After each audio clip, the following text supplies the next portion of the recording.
Cerita diawali dengan memperlihatkan seorang bos Yakuza yang sedang berada di kediamannya dengan ratusan penjaga yang 24 jam terus mengawasi. Hal ini seiring dengan kabar terkait mitos akan organisasi bayangan yang katanya bisa membunuh dalam senyap. Sehingga sampai si agen pembunuh berhasil didapat, sang bos Yakuza tidak bisa tenang walau hanya sedetik saja.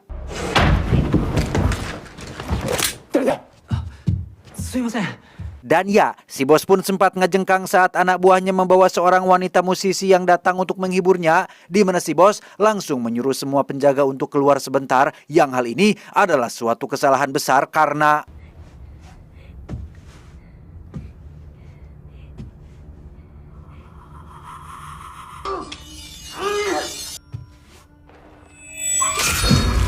mendengar suara teriakan si pemusik, para penjaga pun langsung masuk dan menemukan bos mereka sudah tewas dengan kelapak terputus, di mana si pemusik menunjukkan di mana si pembunuh berada, sehingga para penjaga langsung menembaki patung samurai saat itu juga.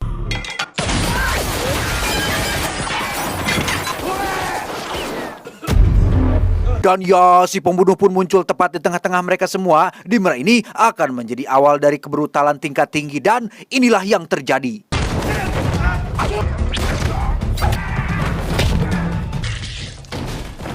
Selesai menghabisi semua penjaga kroco, kini si pembunuh harus berhadapan dengan ajudan si bos. Ia secara tak sengaja menembak korban tak bersalah, yaitu si pemusik yang membuatnya harus ngahuleng tarik akibat merasa bersalah, sehingga si ajudan langsung memanfaatkan kesempatan tersebut untuk melumpuhkannya.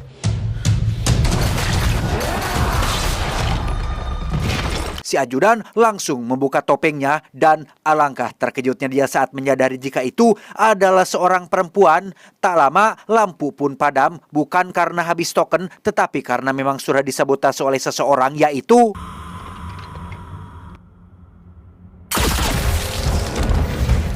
ya, si pembunuh ternyata tak sendiri melainkan membawa rekan yang sama jagonya, malahan lebih brutal dari dia. Si rekan membabi buta menghabisi sisa penjaga, bahkan sampai membuka topengnya ketika si ajudan merangkak keluar rumah.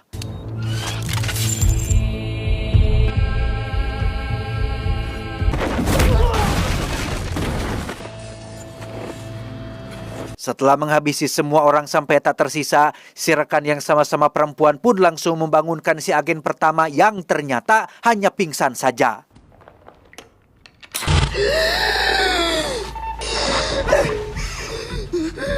Dalam perjalanan pulang setelah tugas, si agen pertama yang bernama 13 pun mengaku konsentrasinya buyar setelah menembak orang tak bersalah. Si agen kedua yang ternyata adalah sang mentor pun kembali mengingatkan jika mereka berdua dilatih untuk tidak memiliki rasa kasihan, sehingga apapun yang terjadi di lapangan tetap fokus saja pada tujuan dan jangan mencela-mencelek kepada hal yang lain selain pekerjaan. Hanya membunuh. Ingat itu 13. Setibanya di Jakarta, Indonesia, 13 langsung dibebas tugaskan untuk sementara waktu. Ia disuruh kembali pada kehidupan normal dengan tetap menjaga identitas dan pekerjaan aslinya. Disinilah agen 13 sekarang tinggal di sebuah rumah susun yang kumuh yang berada di pinggiran kota Jakarta. Ia rutin meminum pil yang diberikan oleh organisasi bayangan untuk menekan rasa sakit di kepala. Perlu Anda ketahui, agen 13 bukanlah satu-satunya agen pembunuh bayaran dalam organisasi ini. Masih ada banyak agen lain yang tersebar di seluruh dunia. Mereka dibuat lupa dengan masa lalu dan nama aslinya, sehingga tak heran jika agen 13 sering sakit kepala akibat dari cuci otak yang ia alami sejak masih kanak-kanak.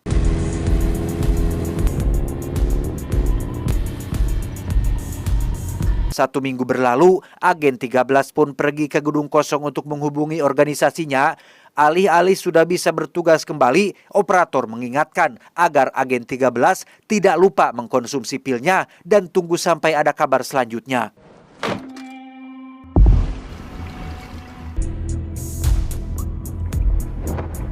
Saat sedang menaiki tangga menuju kamarnya, agen 13 tak sengaja melihat seorang bocah yang sedang membantu ibunya yang terjatuh akibat mabuk cule. Meski hati nuraninya tergerak untuk membantu, agen 13 mencoba mengabaikannya karena tidak ingin masuk terlalu jauh dalam kehidupan orang di sekitarnya. Malam hari tiba, si bocah dan ibunya yang hanya tinggal berdua pun didatangi oleh sekelompok preman yang sepertinya sedang terlibat masalah serius. Agen 13 kembali mengabaikannya dengan langsung tidur saja. Sampai ketika pagi menjelang, si ibu ditemukan sudah tewas akibat dihajar sampai babak belur. Sehingga si bocah harus hidup sebatang kara tanpa ada orang lain yang menemaninya.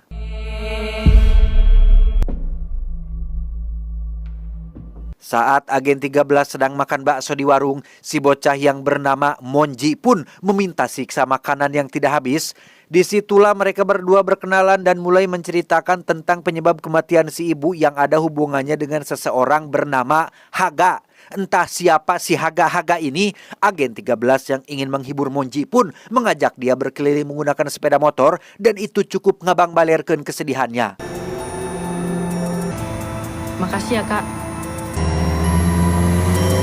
Keesokan paginya sehabis mandi, agen 13 mendapat pesan terima kasih dari Monji melalui secari kertas, di mana saat agen 13 akan menemuinya, Monji sudah tidak ada di kamar dan justru ada seseorang yang datang ke sana untuk menemuinya.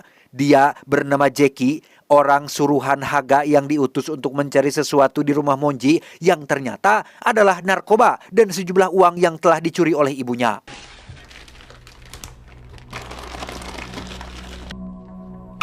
Cukup masuk akal kenapa ibunya Monji dibunuh, di mana saat Jackie sedang asik menikmati secuil barang haramnya, muncullah 13 dari tempat persembunyiannya dan meminta Jackie untuk mengantarkannya kepada bos Haga.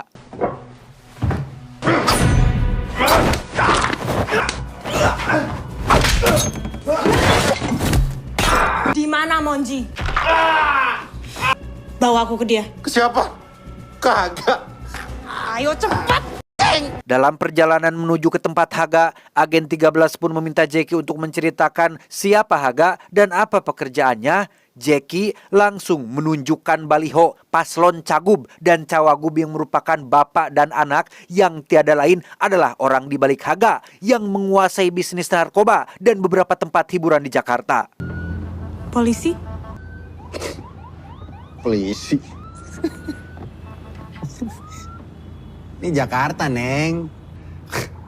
Ya, tidak hanya Haga dan pejabat saja yang terlibat, seorang kepala polisi bernama Prasetyo pun ikut terlibat, bahkan berteman baik dengan Aril, anak dari calon gubernur di baliho tersebut, sehingga ya seperti Anda lihat, tidak ada orang yang bisa diandalkan di negara Konoha ini. Kita kemana? Agak. Sama kembarannya, no. Sorry ya.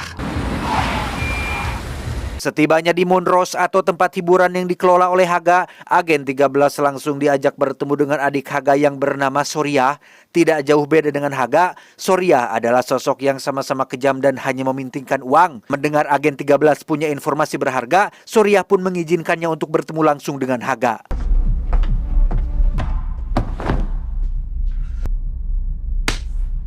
Nama Cici.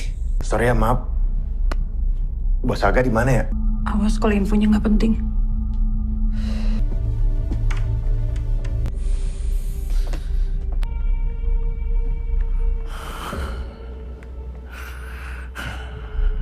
Udah, bos.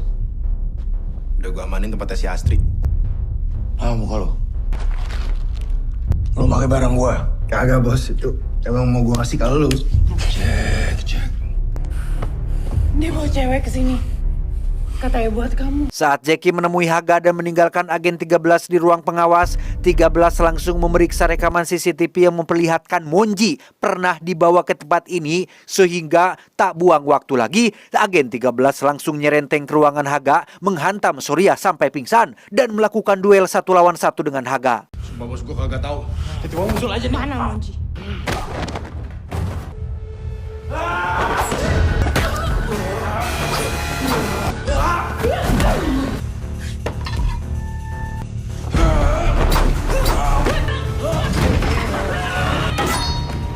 Ketika Sorya bangun, ia langsung mengambil shotgun dan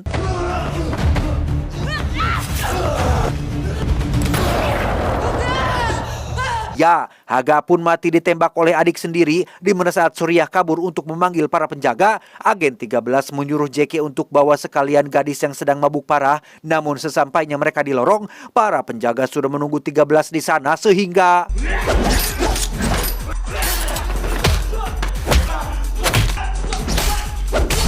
Tak butuh waktu lama bagi seorang pembunuh bayaran seperti agen 13 menjatuhkan kroco-kroco ini. Ia bahkan membawa perkelahian ini sampai ke ruang diskotik dan bertemu lagi dengan Surya yang masih nengteli ingin balas dendam sehingga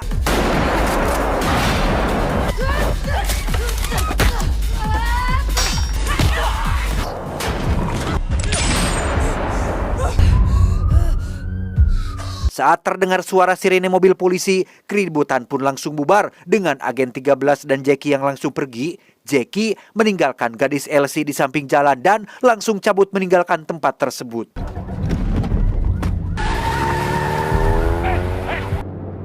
Udah bunuh gua!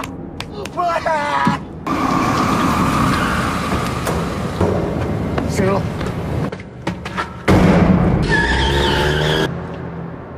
Beralih ke Pras alias Prasetyo yang sedang menginterogasi seorang kurir narkoba dengan metode yang tidak manusiawi. Sampai ketika ia mendapat telepon terkait kematian Haga, Pras pun langsung datang ke lokasi dan melihat sahabat dekatnya sudah terbujur kaku tak bernyawa.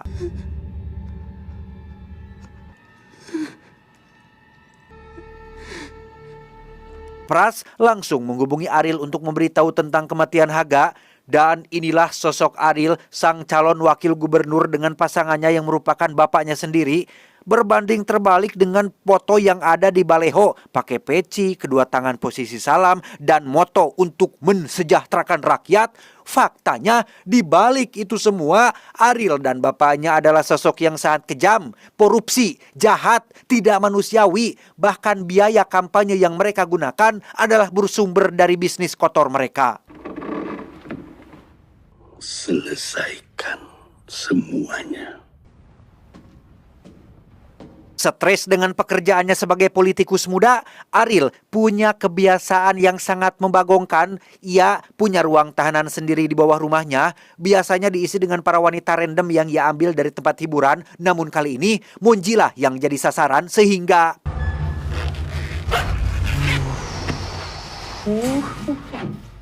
beralih ke Pras bersama anak buah polisinya yang akan melakukan pekerjaan di luar atribut mereka. Dengan berpenampilan layaknya penjahat, Pras dan anak buah pun mendatangi kediaman Jackie yang tengah bersama neneknya yang sedang sakit untuk mencari tahu siapa dan di mana agen 13 saat ini berada.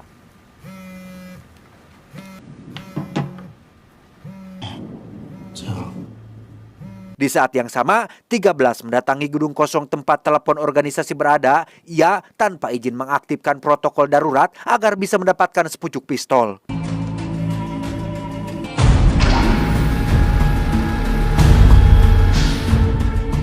Jackie sendiri terlihat sedang berada di rumahnya merawat neneknya yang sedang sakit keras. Sampai akhirnya muncullah Jackie dan pasukan yang datang untuk mencari tahu di mana 13 berada.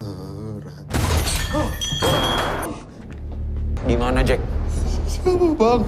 Jackie mengaku langsung berpisah setelah pergi meninggalkan klub Monrose. Ia terus meyakinkannya jika dirinya tidak ada hubungannya dengan agen 13, di mana suara tembakan tiba-tiba terdengar di luar rumah yang ketika satu anak buahnya disuruh memeriksa, tiba-tiba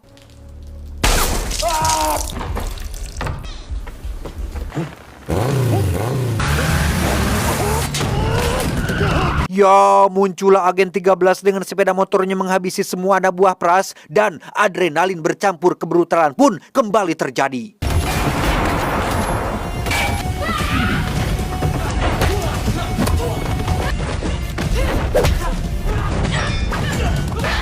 Selesai dengan para kroco-kroco, agen 13 pun langsung menghampiri Prasetyo yang tidak bisa bertarung sama sekali. Ketika agen 13 sedang menginterogasinya, Jackie tiba-tiba menyergap agen 13 dari belakang sehingga Prasetyo berhasil melarikan diri.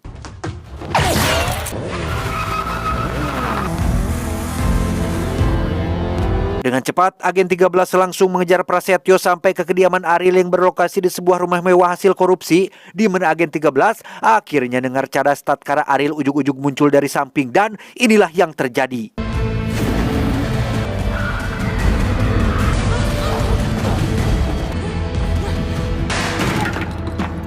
Prasetyo yang masih marah pun sempat akan menghabisi agen 13, namun berhasil dicegah oleh Ariel yang ingin memberitahu dulu bapaknya, di mana saat Pras sedang nyungur tepat di telinga agen 13, tiba-tiba Aku akan sangat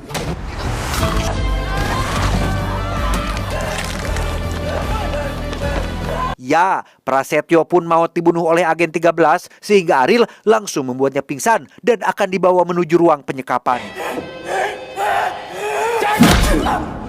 Sejenak kita tinggalkan dulu urusan di Jakarta dan beralih ke hutan di Kamboja ketika si mentor sedang dalam misi memburu targetnya. Di mana saat si mentor sedang terancam, tiba-tiba saja muncul agen lain yang langsung meremas kepala si musuh.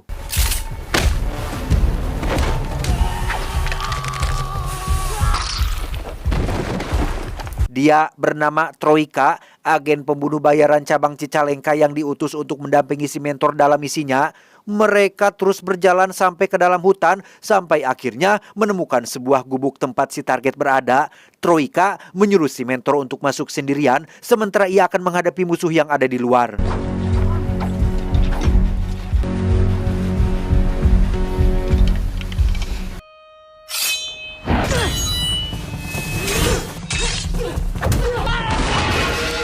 Dan ya, entah siapa target mereka, namun dari cara bertarungnya, si target jelas adalah orang yang sangat terlatih dan perkelahian pun tak terelakkan lagi.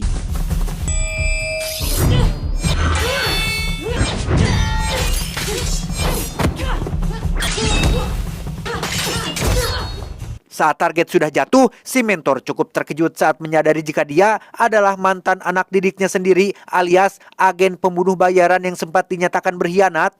Pada akhirnya terungkaplah alasan kenapa dia dan beberapa agen lain membelot, bahwasannya mereka mengetahui suatu kebenaran akan organisasi bayangan ini yang memanfaatkan orang-orang terlatih seperti mereka untuk kepentingan satu kelompok. Si agen mengaku hanya ingin menjalani kehidupan seperti orang normal, bahkan saat ini ia sedang hamil anak pertamanya. No. Tak tega harus menghabisi mantan anak didiknya sendiri, mentor pun hanya terdiam saat si agen akan kabur. Tapi di depan pintu sana sudah ada Troika yang menyambut dan langsung menghabisi si agen dengan sangat kejam. Dalam perjalanan pulang, Troika pun mengadu kepada sang manajer terkait si mentor yang sempat ragu dalam membunuh. Tak hanya itu saja, si manajer pun menunjukkan foto-foto kekacauan di Jakarta yang dibuat oleh agen 13 sehingga mentor harus mempertanggungjawabkan perbuatan anak didiknya tersebut. Kembali ke agen 13 yang sedang disekap di ruang bawah tanah, masih dengan fashionnya dan topeng ciri khasnya, Ariel menyiksa agen 13 dengan penuh kemarahan, di mana saat Ariel akan menghabisinya, tiba-tiba ya, Bapak muncul dan langsung memarahi Ariel atas ketidakbejusannya yang menyebabkan Haga dan Prasetyo mati. Dengan fakta bahwa mereka masih butuh biaya besar untuk kampanye, maka transaksi jual beli narkoba dengan seseorang bernama Kabil harus tetap dilanjutkan. Bapak melihat potensi besar dalam diri agen 13. Jika saja puluhan aparat dan anak buah Haga bisa ia habisi sendirian, maka tak sulit bagi 13 untuk menghadapi si Kabil dan pasukannya. Sehingga nanti saat transaksi, mereka bisa mendapatkan uang tersebut sekaligus barang yang akan tetap menjadi milik mereka. Begitu Papa jadi gubernur, Pras dan Haga yang lain bisa kamu dapatkan. Saya orangnya adil. Kamu mau anak itu, saya mau jasa kamu. Tapi kan masa anak gubernur kayak gini. Tak lama setelah Bapak pergi, mereka pun memasukkan Jackie dan Monji yang sudah dalam kondisi benar-benar, ya ampun, sangat babak belur dan wajahnya hampir tidak bisa dikenali. Wajahnya kami sensor ya agar tidak dolar kuning, saking parahnya kondisi si Monji ini. Agen 13 hanya bisa sabar dan menahan amarah sampai waktunya nanti tiba. Singkat cerita, malam transaksi pun tiba. Dengan membawa serta Monji dan Jackie, agen 13 pun dipaksa untuk maju membawa tas berisi barangnya. Setelah uang sudah di tangan Ariel dan barangnya dibawa si Kabil, Jackie yang berada di dalam mobil bersama si bapak pun melihat kondisi Monji sudah sekarat dan akhirnya meninggal dunia di tempat. Sehingga dengan fakta bahwa tak ada alasan lagi untuk 13 menuruti perintah si bapak, Jackie pun langsung melakukan pemberontakan dan berteriak memberitahu 13 tentang kematian si Monji. Monji mati! Monji mati! Monji mati! Menyadari si Bapak dan Aril akan mengkhianati kesepakatan, Qabil pun langsung mengerahkan pasukannya untuk menembak dan inilah yang terjadi.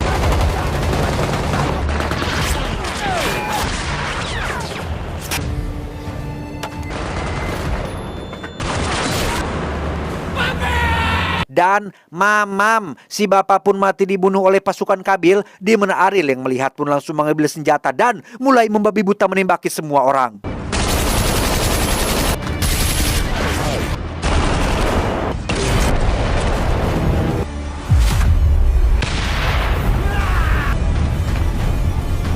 Selesai dengan para pasukan, Aril pun loncat ke atas mobil dan memakai topeng kebesarannya. Ia menghabisi Qabil dengan penuh kemarahan dan berteriak memanggil nama agen 13.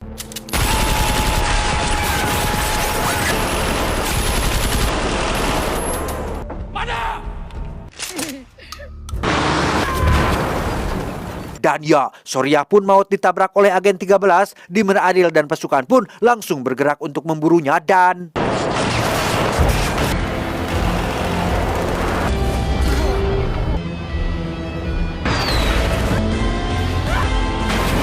Kini yang tersisa hanyalah Aril dan agen 13. Dengan kemampuan 13 yang sudah terbiasa membunuh orang, jelas Aril yang hanya seorang politikus muda yang punya skill ngabacot dan ngumpet di ketiak Bapak pun tak mampu melakukan banyak dan seperti inilah akhir hayatnya.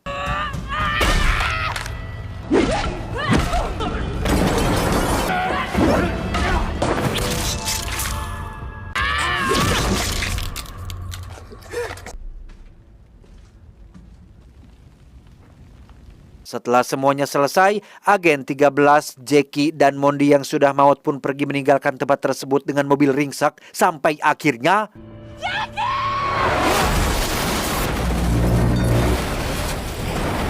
Ya, disinilah mereka berdua sekarang disekap oleh si manajer dan mentor yang akan mengeksekusinya sebagai bagian dari protokol yang ketika si mentor akan melakukannya, Jackie tiba-tiba mendorongnya dari belakang dan...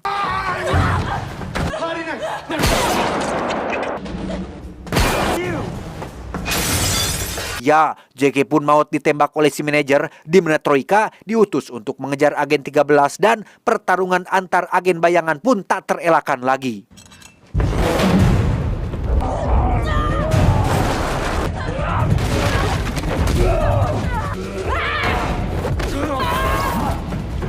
Tak butuh waktu lama bagi agen 13 untuk menghabisi Troika, si mentor langsung turun tangan untuk menghadapinya. Berlokasi di dalam kabin pesawat yang sedang diam, mereka berdua pun melakukan pertarungan epik yang sangat rawan sekali untuk menjadikan video ini dolar kuning.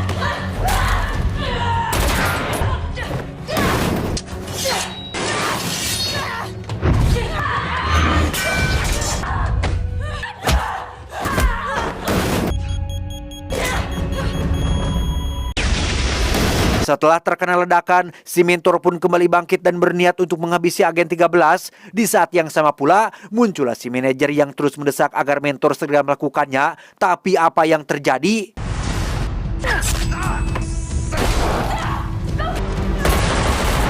Setelah si manajer maut dan si mentor sedang sakaratul maut, agen 13 pun diberitahu tentang nama aslinya, yaitu...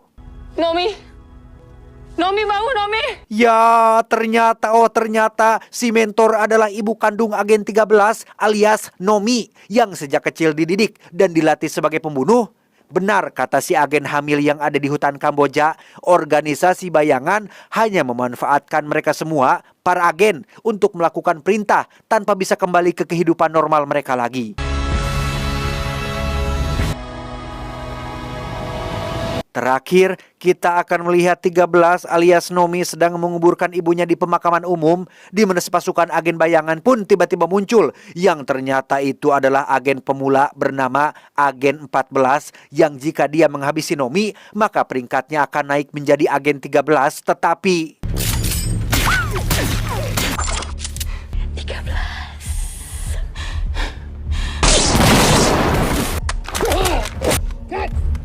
Ya, muncul seseorang berhelm yang menghabisi pasukan agen 14 dengan bermodalkan granat yang siap diledakkan. Agen 14 pun akhirnya mundur dan memilih hari lain untuk menghabisi mereka berdua. Lebih enak bunuh kalian pelan-pelan.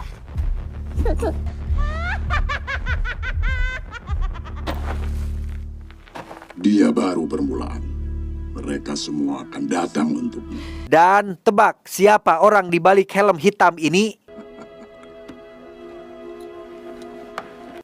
Kang Yayan, ya, beliau bernama Master Burai, agen senior sekaligus mentor ibunya Nomi. Sama seperti para agen pembelot yang sudah mengetahui kebusukan organisasi bayangan, Master Burai mengajak Nomi untuk bekerja sama dan adrenalin sesungguhnya baru akan dimulai.